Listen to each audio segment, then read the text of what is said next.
Next, I welcome to the microphone my sister, Mrs. Joyce Bawa Mokhtari, special aide to our former president and a private legal practitioner and a former deputy minister of transport. Mrs. Joyce Bawa.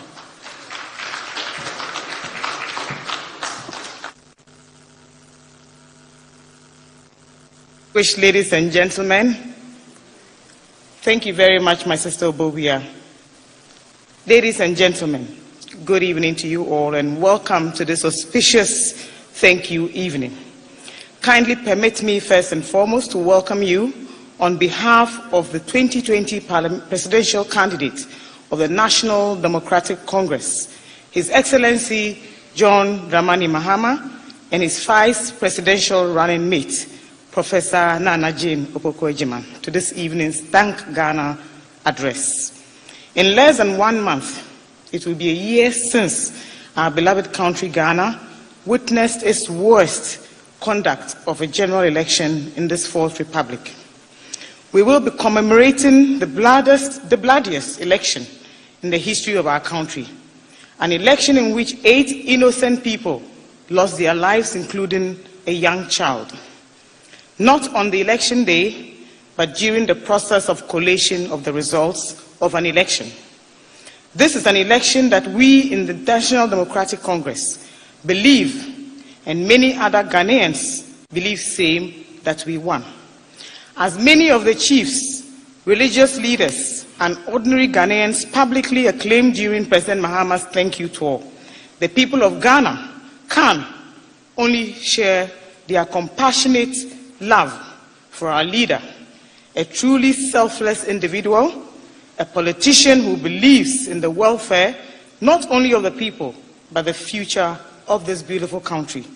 To lead a very large political party like ours and to accept to continue to do so is not necessarily an act that many are willing to undertake. And I believe that we all know that he even took us all the way to petition the Supreme Court. And like everybody else in this room witnessed, it was unfortunately not our day in court. And after all that, he agreed to lead this party once more on a thank you tour across the 16 regions of this country, calling for calm, calling for support, and thanking, of course, all of our supporters across the country. Distinguished ladies and gentlemen, President Mahama has once again demonstrated through his actions that the future of our party, the NDC, and of our beloved country, Ghana, means more to him than any other thing. If you were among those who asked yourself why we must all go thanking the good people of Ghana when he was not necessarily declared winner of the election, I believe you are more than convinced now that this decision was the best. It is yet another confirmation of the astute politician, the nation builder, and a great gentleman, John Dramani Mahama. And it is a great honor for me, on your behalf, ladies and gentlemen, to invite and welcome the former President of the Republic of Ghana, the NDC's only surviving former president, the man who many from across the 275 constituencies of Ghana, the over 33,000 branches and polling stations, and many Ghanaian voters say is the man who ought to have been declared winner of the last election, and who Ghanaians have come to accept and call the hard-working, decent gentleman, and of course look forward to him, to the glory of God, being inaugurated as president come January 7th, 2025. Distinguished ladies and gentlemen, I present to you one of Ghana's ultimate favorite politicians, the affable, the indefatigable, father, husband, brother, cousin, uncle, His Excellency John Dramani Mahama. Thank you. Ladies and gentlemen, presenting the nation builder. John Mahama, waya waya waya waya waya waya waya waya waya. Waya.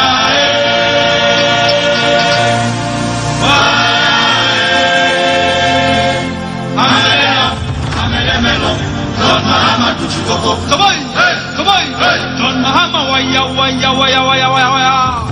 Waya,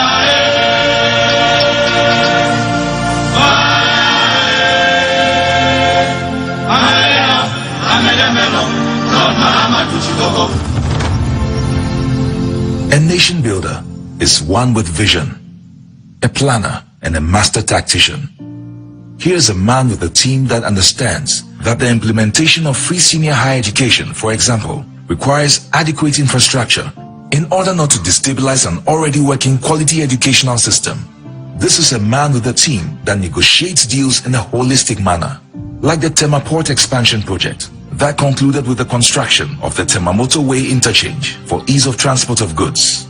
This is a nation builder, one who makes judicious use of resources at his disposal. There are several infrastructure projects in various sectors of the economy accounted for under John Mahama's 4 years of governance.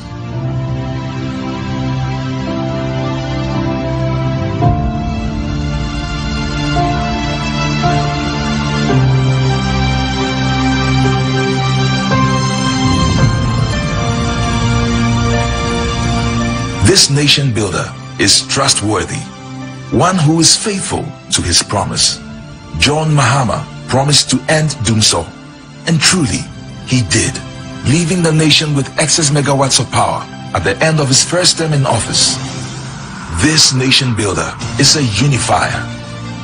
John Mahama's leadership transcends ethnicity, family, and friends, one whose message resonates with the upper class right through to the grassroots of our society. Same can be said about his communication prowess. It's unrivaled. This year's elections will be about track record. Second is trust. The writings are clear on the wall. The records never lie. Fellow Ghanaians, the choice is ours to make.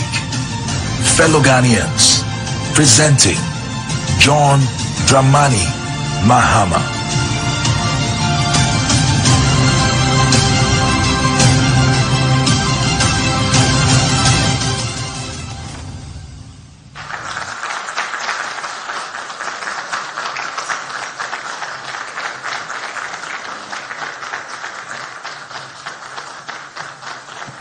Thank you very much.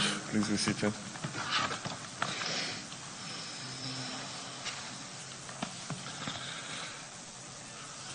Good evening, my brothers, my sisters, ladies and gentlemen. As you just heard, I am John Dramani Mahama. I was born in Damango.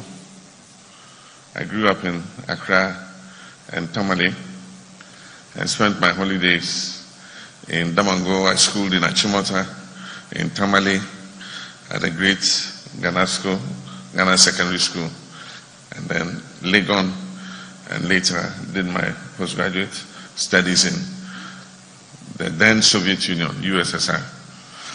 Along this journey, I have learned useful lessons from the school of life, the theater of rich, potent, and abundant dreams. We were created in the image and likeness of God and given power to overcome adversity and defeats, particularly when we work in unity and with a common purpose. This unity and common purpose are needed if we want to transform our great nation Ghana into a sustainable economy underpinned by social justice.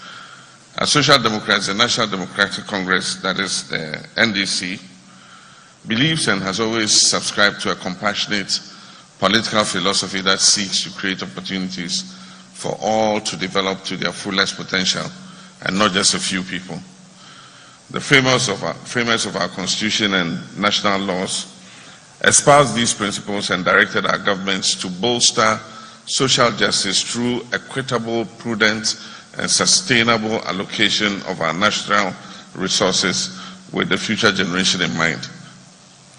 Our governments must therefore lead the way in guaranteeing social justice. As citizens, we must not give up when our government shirks this responsibility. We must, in our own small way, keep hope alive by offering support to encourage each other. When a Ghanaian is in need, we must support him or her to rise up and walk. This promotes and sustains our common humanity. For me, the ethnicity, partisanship, religious affiliation, background, or gender of that Ghanaian in need does not matter and should not matter. The I am because you are spirit is not alien to the Ghanaian. We live and experience life as a community and not as individuals. Each day I become even more aware of our interconnectedness as a people with common hopes of prosperity, safety, and liberty for ourselves and our future generations. This fundamental lesson was evident in the contrasting lives I'd lived and found in Achimota, in Accra, in Tamale, and Damango. As Member of Parliament for Bole Bamboy, as Vice President, and as President, this guiding principle has always influenced my decision making. Let me at this point thank you for joining me this evening as I give thanks to the Almighty God and to you, all Ghanaians, and the rank and file of the NDC for your prayers, your support, your encouragement, and perpetual guidance in my political career. I note that this audience here is drawn from a wide array of backgrounds, from high-flying professionals through to students and to those who look forward to employment after having completed their education. This diversity notwithstanding, I believe we are all bound by a single strand woven around the desire to see our country prosper and develop in a manner that gives opportunities to all our people.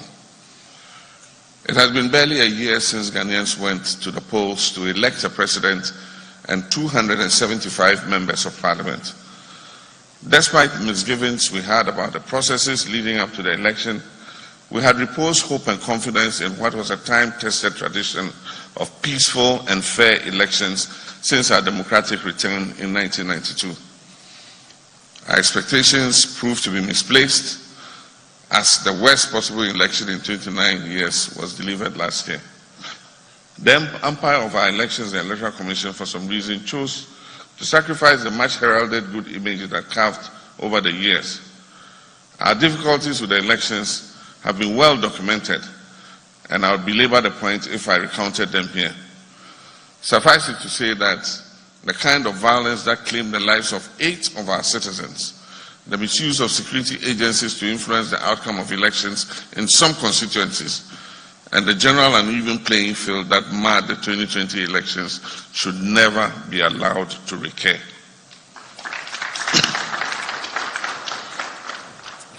We in the NDC have duly learned useful, if even bitter lessons from the entire episode. We're willing to engage the Electoral Commission in constructive dialogue with a view to addressing the clear shortfalls of our present electoral system and fashion out one that meets the expectation of all if we are to avoid the unfortunate incidents of 2020. We've started this process by proposing a number of reforms to the electoral process, and we continue to carry out consultations with various stakeholders. We look forward to having an opportunity with the Electoral Commission to discuss these reforms and their possible implementation. Despite the disappointment of the loss, I deemed it appropriate to extend my appreciation and gratitude to Ghanaians who found me worthy enough to vote for in their millions. There are over 6.2 million people who, according to the officially declared results, spent time in long queues over a period of 10 hours to vote for me deserve all the appreciation I can muster.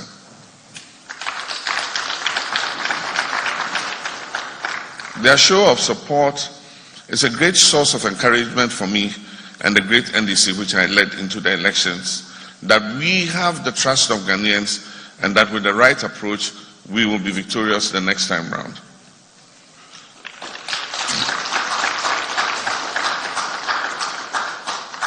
That trust was also reflected in the spectacular gains we made in the parliamentary elections, in which we moved from 106 seats to 137 seats, marking an increase of 31. It is trite knowledge that but for the underhand maneuvering and misuse of security agencies to overturn the true outcome of results in several constituencies, we would be the majority in Parliament today. I acknowledge the participation of those who chose to repose confidence in our opponents and voted for them. I extend my thanks to them as well. Because their decision to exercise their franchise has left our democracy the richer for it. To give expression to my eternal gratitude to Ghanaians, I have in the last few months toured the length and breadth of this country to personally convey my thanks for this massive support. I've interacted with Ghanaians across the political and socio-economic divide and experienced the challenges that they are going through both in rural and urban communities. Throughout these interactions, one thing has become resoundingly clear, and it is that our country is not on the right path. We are clearly headed for a major ditch if immediate action is not taken to reverse the trend. I also asked, after listening to many of the people who spoke in these interactions, what we can do collectively to address the excruciating hardship and suffering confronting many a Ghanaian. The problem of our country are legion and hydra-headed. And as I distill from my interactions with the people of Ghana on this tour, the most pressing problem is the impact of the ailing economy on livelihoods, prospects, and dreams. The consequences of misguided priorities in economic management has led to unbearable hardship, high unemployment, and the frustration and despair felt by millions of our youth.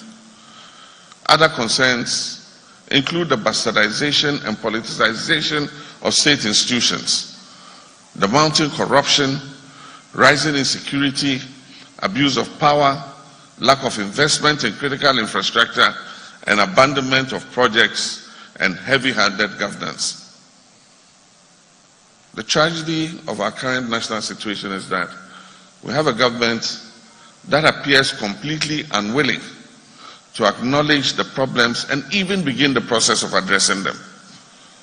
We're instead confronted with an administration that believes that these major problems can be wished away through public relations, sloganeering, divisive rhetoric, populism, and plain political deception.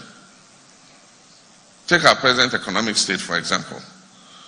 At a time when everyone is crying out over the excruciating hardship brought on by excessive taxation, ever-increasing cost of living, weekly fuel price increases, this government chooses to recite a hackneyed mantra that there are indicators that show that the economy is doing well. Even if we were to overlook the mismatch between these claims and the very visceral suffering and pain people are going through in their daily life, it beggars belief that the same people saying this were only 6 years ago dismissing any linkage between the welfare of Ghanaians and economic indices. They said then that they had visited the markets and were not experiencing single-digit inflation prices in those markets as we would dictate. They insisted then that the best way to measure the strength or otherwise of the fundamentals of the economy was to look at the exchange rate, for its depreciation would expose the weakness therein. These days, however, even as the exchange rate depreciates to very worrying levels, they say, oh, the economic fundamentals are strong. Beyond these spirited linguistic acrobatics, the plain truth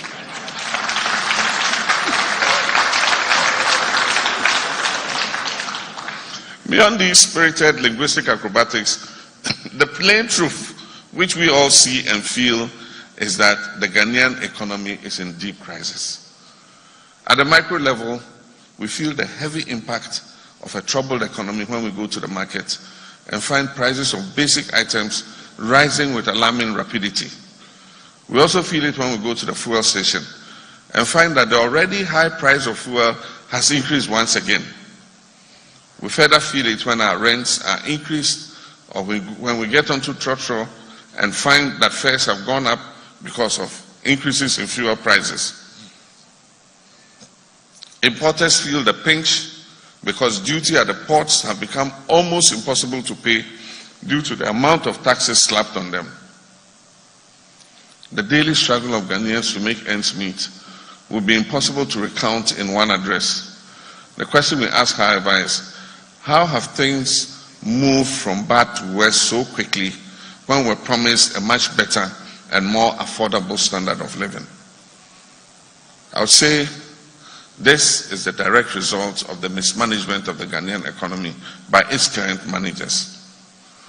The present economic decline is even more shocking when viewed against the backdrop that this has been the most fortunate government in the history of Ghana in terms of the quantum of resources that it has received.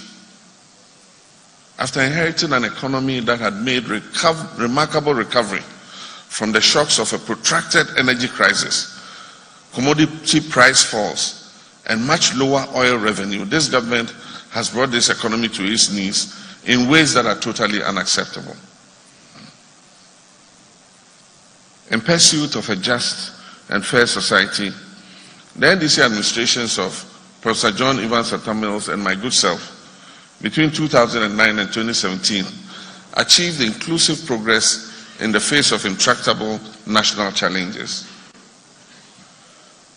The resultant effect of our work was a resilient economy that was projected to grow at 8% in 2017. And indeed, the economy did grow at 8% in 2017 as projected.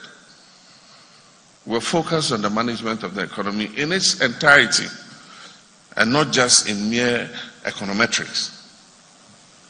This desired outcome sprang from sound and comprehensive policies which included fiscal prudence and the building up of financial reserves.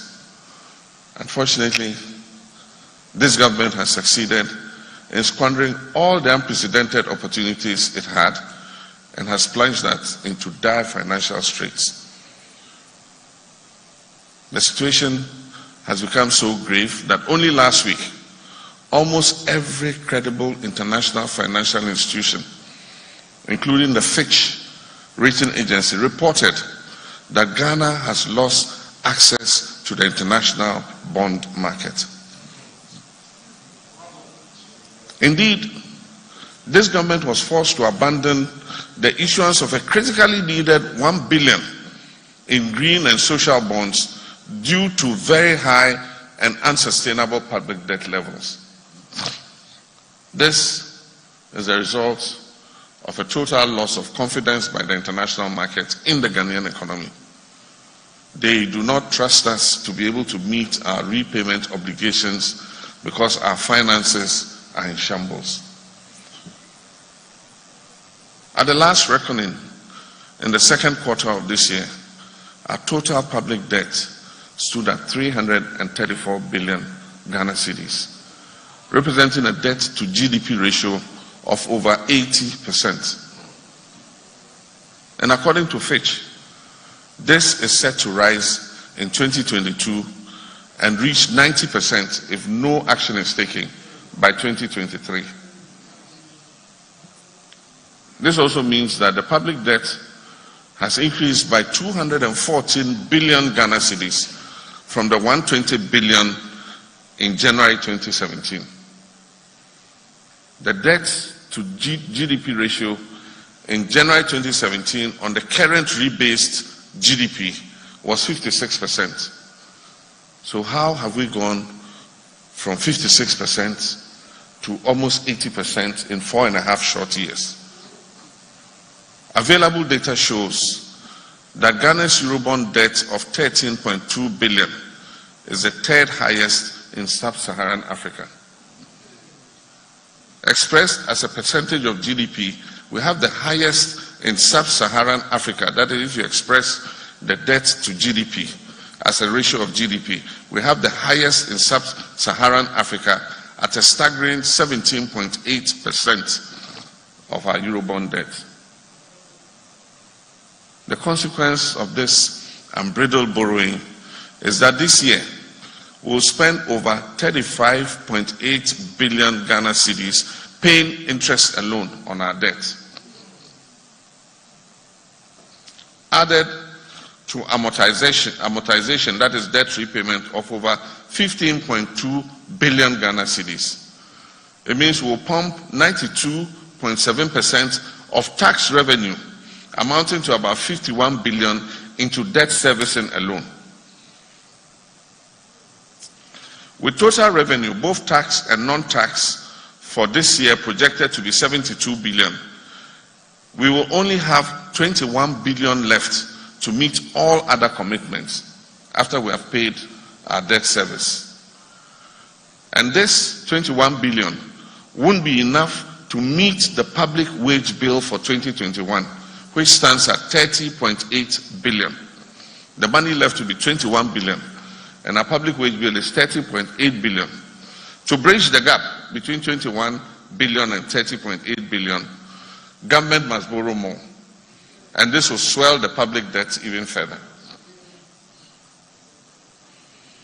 International credit rating agencies have warned that if the situation does not improve, we could suffer further downgrades in our credit rating, and we could go as low as CCC for the first time in Ghana's history. Indications from government's own medium-term financial projections show that interest payments on our debt for the next year will reach over 40 billion, which will worsen an already very precarious situation.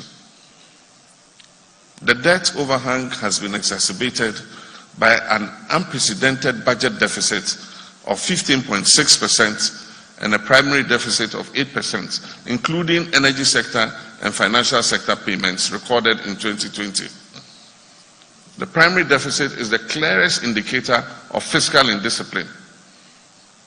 This extraordinarily large deficit needs to be financed through further borrowing.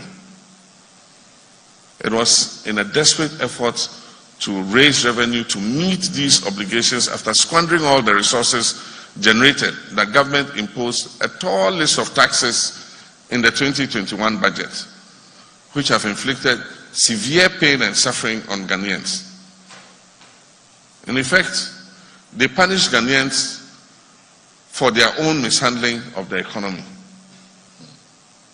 The pain and suffering that these taxes have brought, leading to the rampant increases in prices of goods and services, stem directly from the gaping hole in our finances occasioned by the reckless election-related expenditure of 2020.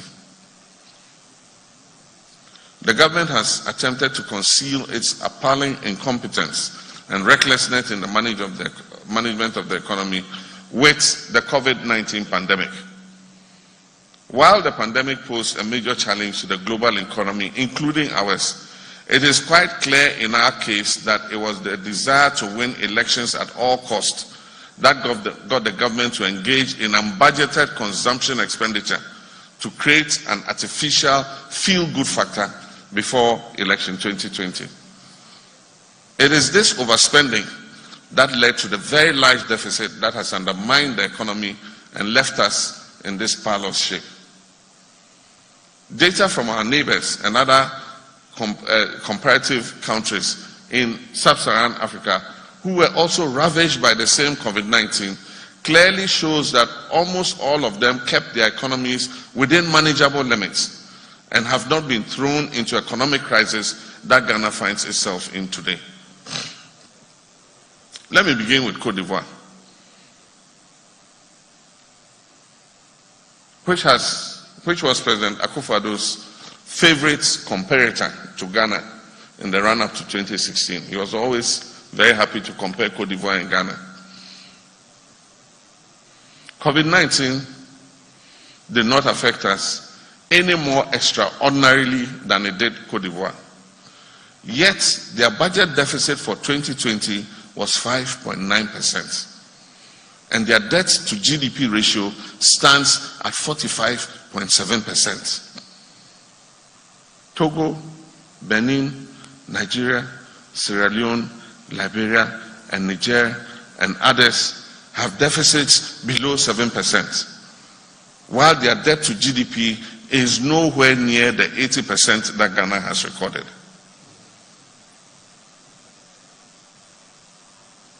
The undeniable effects of COVID-19 notwithstanding, it is evident from the above that the government placed the inordinate desire to win elections above prudent economic management. And that is why Ghanaians are going through so much suffering now. Long before COVID-19 struck, red flags had emerged, signaling mismanagement of the economy. We drew attention to this, but no corrective action was taken. Among these were the deliberate underreporting of the deficit through creative accounting, under which some of the expenditure items, especially in the energy and financial sectors, were treated as amortization items to artificially understate the deficit numbers. Another problem was the mortgaging of key statutory funds for borrowing, which was not reported as part of the national debt. Funds which we created, such as the GET Fund, the Road Fund, ESLA, among others, have all been collateralized for borrowing over several years. ESLA, for instance, has been extended to 2035. And so it will be a key part of our petroleum price build-up from now till 2035. It cannot be taken off. And when ESLA was introduced, it was introduced for a 5-year period to pay off legacy debts. All this was meant to lull us into a false sense of security that our debt was lower than it actually was. A serious fallout is that the intended purposes for setting up these funds has been derailed. Coupled with the capping and realignment policies of this government, the sectors they are supposed to be fund have been left completely hamstrung. For instance, let's take the District Assembly's Common Fund. The District Assembly's Common Fund is in arrears of about 4 quarters, making it impossible for any meaningful development projects to be done in the districts. Education, infrastructure, and road construction have also been in very short supply because these funds have been so heavily encumbered. Also, government's failure to settle arrears owed to contractors and suppliers, which have been grossly understated, has added to the crisis. The 2021 budget reported arrears of 8.2 billion, out of which provision was made for only 3.7 billion. We do know, however, that total arrears accumulated at the Ministry of Finance and other MDAs is about 30 billion. The rippling effects of this cash crunch has reverberated through many sectors of our national life. Take the education sector, for instance, where students of colleges of education have spent just 3 months in school out of the entire year because government has been unable to give the authorities money to run the schools.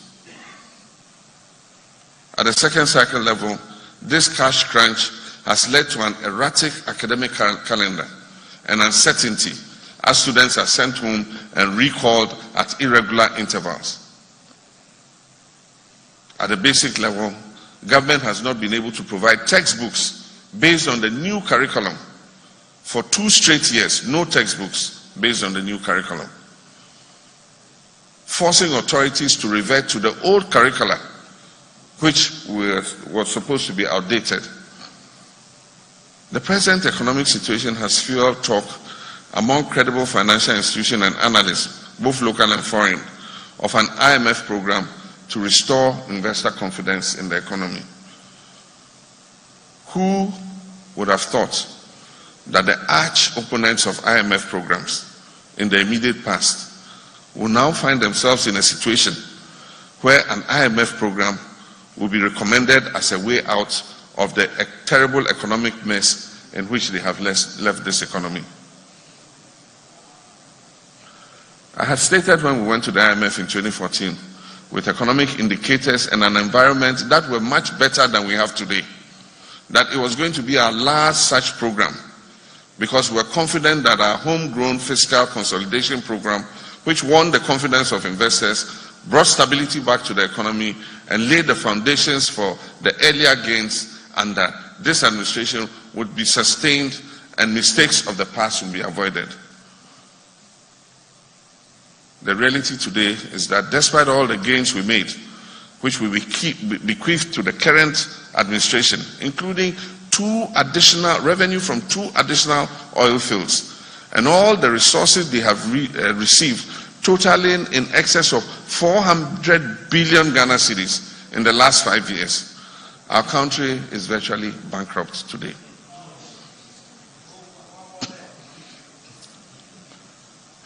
Many have wondered what has become of all the claims of supposed competence and know-how in economic management by those in charge of the economy now, after beating their chests and giving lectures only a few years ago.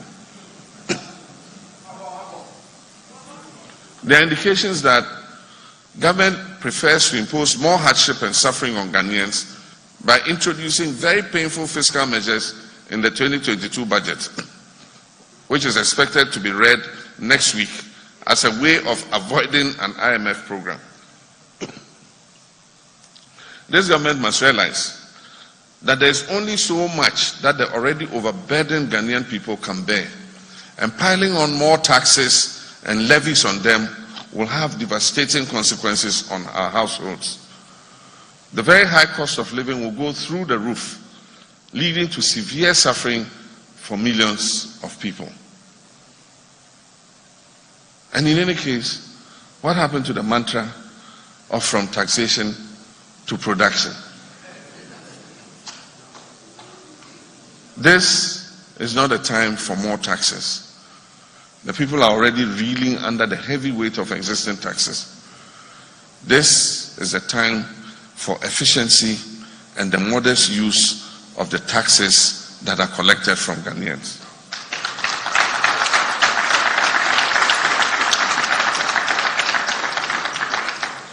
The ostentation and opulence that have characterized the spending of taxpayers' money contrast sharply with the suffering of the people.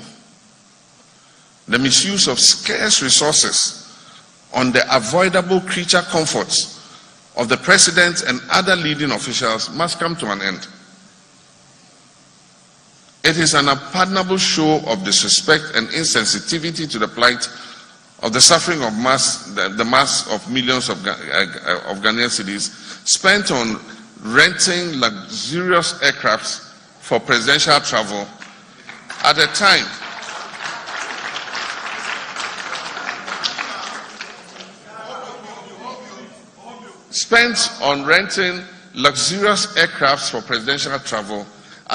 when the state of Ghana has a fully fitted and airworthy executive jet that can ferry the president anywhere in this world.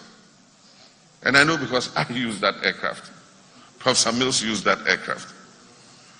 The staggering 68 million Ghana cedis that was spent on presidential travel for the first 9 months of 2019 alone constituted an unconscionable waste of very limited public resources at a time that the population was being asked to tighten their belts. If you ask people to tighten their belts, you must be the first to show the way by tightening your own belt.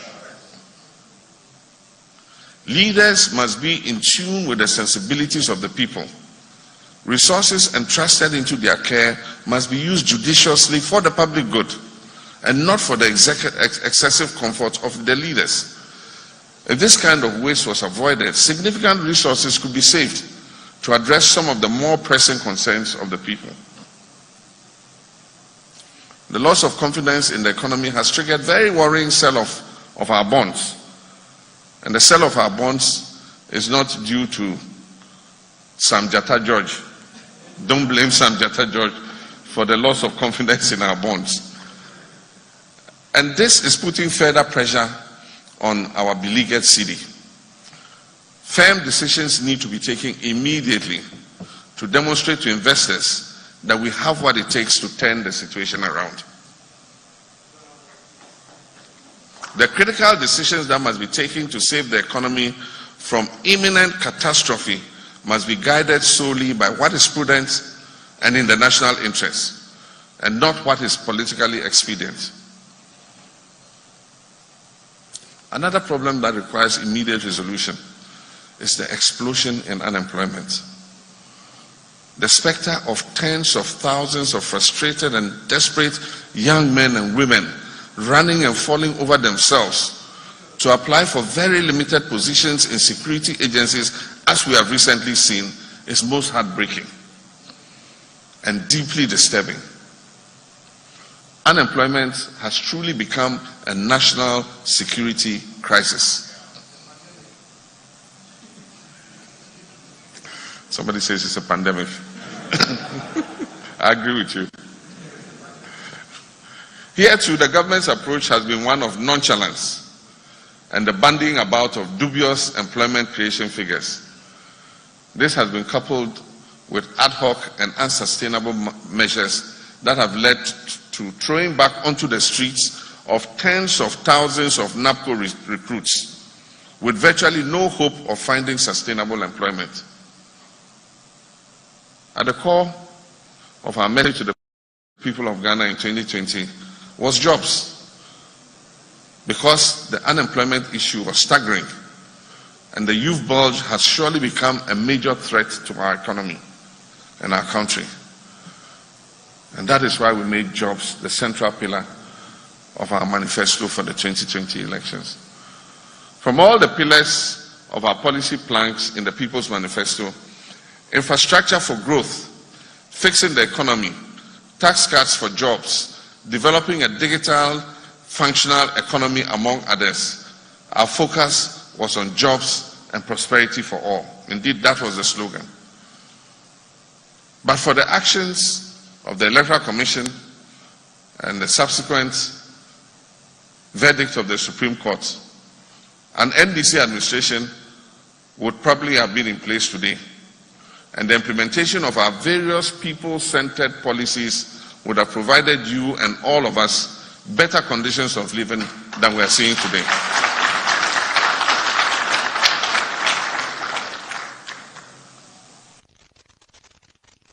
Unemployment continues to plague our country, and it is clear this government has no sustainable plan to address it. The botched NAPCO experiment has proven not to be the pathway and the means to an end.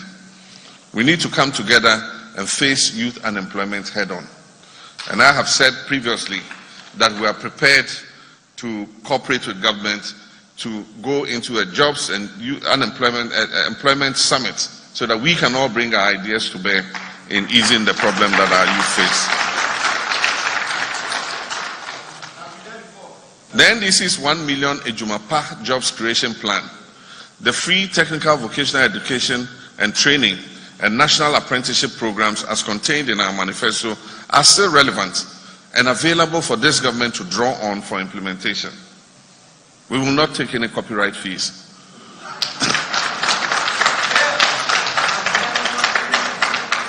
If well implemented, we can create an average of 250,000 jobs every year for the young people of Ghana.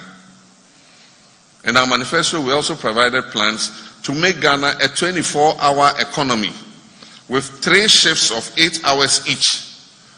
Our plan was to aggressively diversify our economy, provide more public sector jobs, enhance productivity, and add value to our products for export. This would answer Goal 8 of the Sustainable Development Goals, that is decent work and economic growth. When I recently addressed the African Economic Congress, I urged Africa to engage and incentivize technology companies to focus on neglected areas and sectors that will impact the lives of our people, such as agribusiness and health.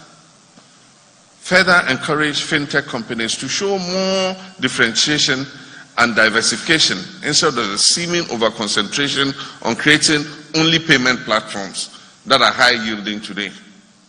I believe, for example, that telemarketing and online internet shopping will continue to offer opportunities for our youth in the distribution value chain.